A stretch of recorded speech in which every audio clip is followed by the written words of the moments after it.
உங்களை கர்த்தர் ஒரு மந்தையில கொண்டு சேர்த்திருக்கிறார்ல, அந்த மந்தையில் இருக்கிற மெய்ப்பரை கொண்டு உங்களுக்கு என்ன தேவையோ கர்த்தர் அதை பேசுவார். முதல்ல அதுக்கு செவி கொடுங்க. அதன் பிறகு சில செய்திகளை கேட்கறது கர்த்தர் உணர்த்துவார். ஆமென். சும்மா எல்லா செய்தியும் அப்படி கேட்டுட்டு இருக்காதீங்க. எந்த செய்தி உங்க ஆவிக்குரிய வாழ்க்கையில் ஒரு மாற்றம் உண்டாகுதா, பூமிக்குரிய மாற்றங்கள் தான் நம்ம பெருசா பார்க்கணும். அதல்ல, என்னுடைய ஸ்பிரிச்சுவல் லைஃப்ல என்னுடைய உள்ளான மாற்றம். நேற்றுக்கு இருந்த பரிசுத்தத்தை விட இன்னைக்கு இந்த செய்தி நிமித்தம் என் பரிசுத்த லெவல் அதிகமாகுதுன்னா அந்த செய்தி கேளுங்க. ஆமென்.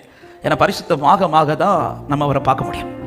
பரிசுத்தம் இல்லாமல் ஒருவனும் தேவனை தரிசிக்க முடியாது.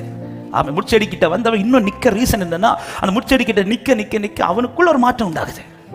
அவன் நாக்கில் மாற்றம் உண்டாகல, அவனுடைய சரீரத்தில் உடனே 40 வயசு திரும்பி எல்லாம் கத்தர் கொண்டு போகல.